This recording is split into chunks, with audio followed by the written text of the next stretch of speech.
오늘의 사연 시작합니다. 안녕하세요.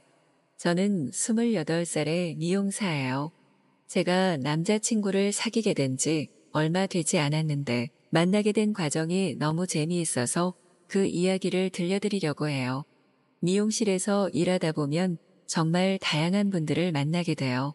남녀노소 할 거 없이 성격도 외모도 취향도 다양한 분들을 만나면 재미도 있지만 피곤하게 느껴질 때도 있죠.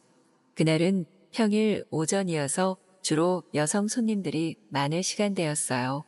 그런데 유독 눈에 띄는 한 남자 손님이 커트를 잘하는 미용사를 찾으시더라고요.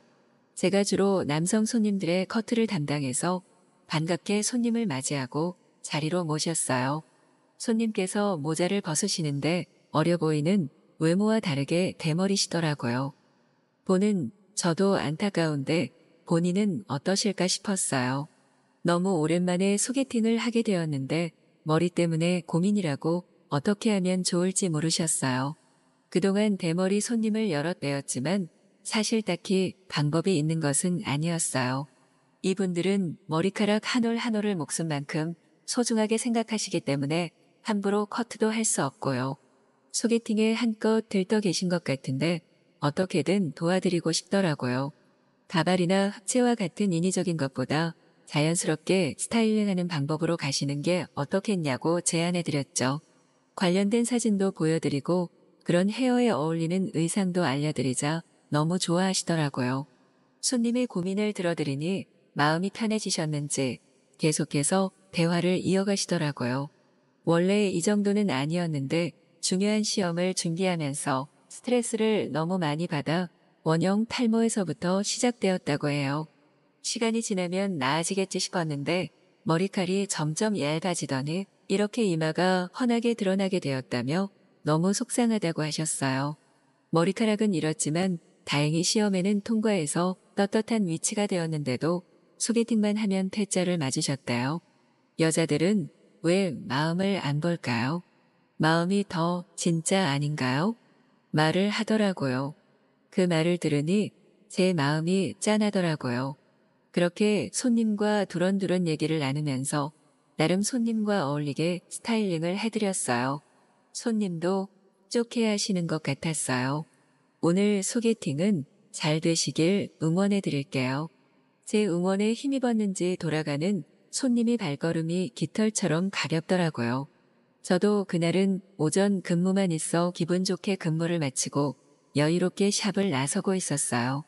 그런데 친구에게 연락이 오는 거예요. 오늘 소개팅이 있는데 너무 급한 일이 생겨서 나갈 수 없으니 제발 대신 나가달라는 전화였어요. 갑자기 너무 당황스러웠죠.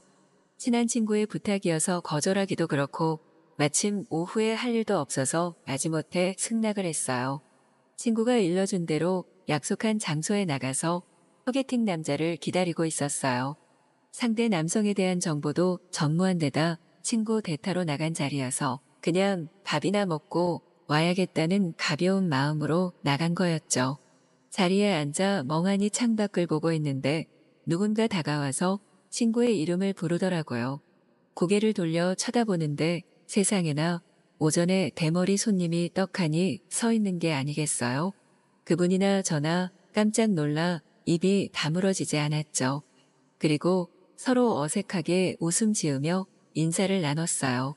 사실 사정이 있어 친구 대신 얼떨결에 나온 거라며 죄송하다고 친구를 대신해서 사과를 드렸어요. 그분은 약간 허탈해하다가 다시 활짝 웃으면서 이렇게 다시 만난 것도 인연인데 맛있는 밥이나 먹자고 했어요.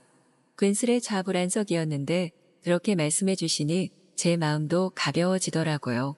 아까 오전에 머리를 하면서 이런저런 얘기를 나누어서 그런지 그분과 대화하는 게 어렵거나 불편하진 않았어요.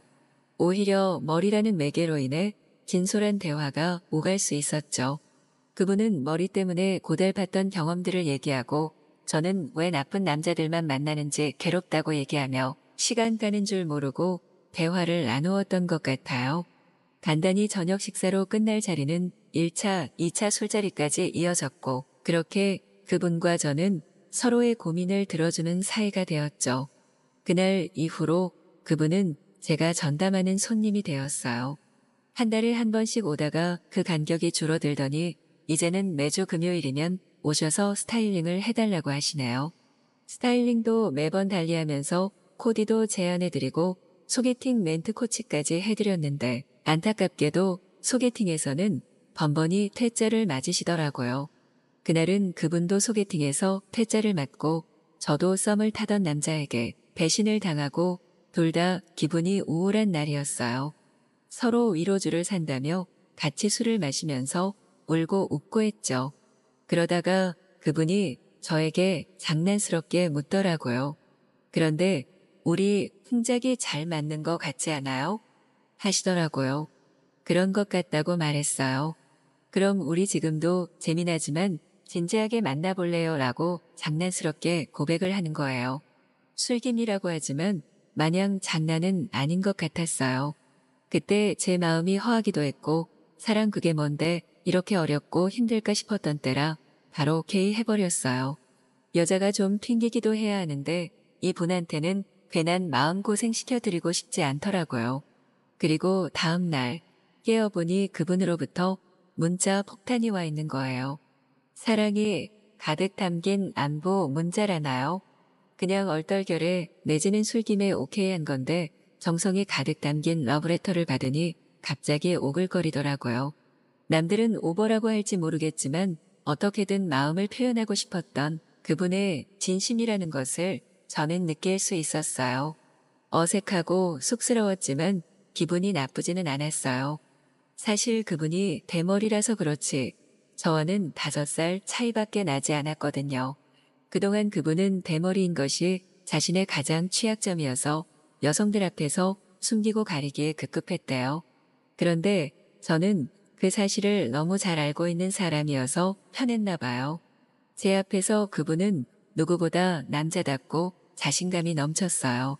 그분의 내면이 정말 괜찮은 분이란 것을 알았기 때문에 꾸준히 만남을 이어갈 수 있었던 것이고요.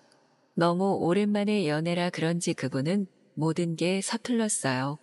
데이트 장소 선정부터 데이트 매너까지 한마디로 꽝이었죠. 보통 여자들은 질색할 행동도 저는 이해가 가더라고요. 그동안 얼마나 위축이 되셨을까 싶어 측은한 마음도 들었고요. 사귄 지 100일째 되던 날 그분이 이벤트를 준비한 것 같더라고요. 이미 눈치를 챘지만 모른 척 지켜봤어요. 분위기 있는 근사한 레스토랑에서 식사도 하고 조명이 예쁜 산책로를 걷다가 벤치에 앉았는데 그분이 우물쭈물하더라고요. 입맞춤을 하고 싶은데 고민하는구나 싶어서 제가 먼저 용기 내서 입맞춤을 해버렸어요. 그랬더니 그분이 화들짝 놀라며 저를 꽉 끌어안더라고요. 얼마나 떠시는지 그분의 쿵쾅거리는 심장 소리까지 다 들릴 지경이었어요. 그날 밤 그분과 저는 서로를 향한 마음이 진짜 사랑이었다는 것을 확인하게 되었어요. 서로의 마음을 서툴게 나누며 떨림과 설렘의 연속이었지만 분명한 건 그분도 저도 진심이었다는 거예요. 멋지게 리드하지 못하면 어때요? 제가 하면 되죠. 세련되고 화려하지 않으면 어때요? 진심은 통하는 법이잖아요. 그렇게 그분과 저는 서툴지만 진짜 사랑을 시작하게 되었고 지금도 변함없이 사랑하고 있어요. 남들이 보기에 나이에 맞지 않게 촌스럽고 유치하다고 할지도 몰라요. 하지만 저는 이분의 순박함이 가장 큰 매력이라고 생각해요. 남들에겐 대머리 아저씨이지만 저에게는 착하고 멋진 단 한 사람이에요. 느리고 서툴지만 우리 오래오래 행복하게 꽃길만 걸어요.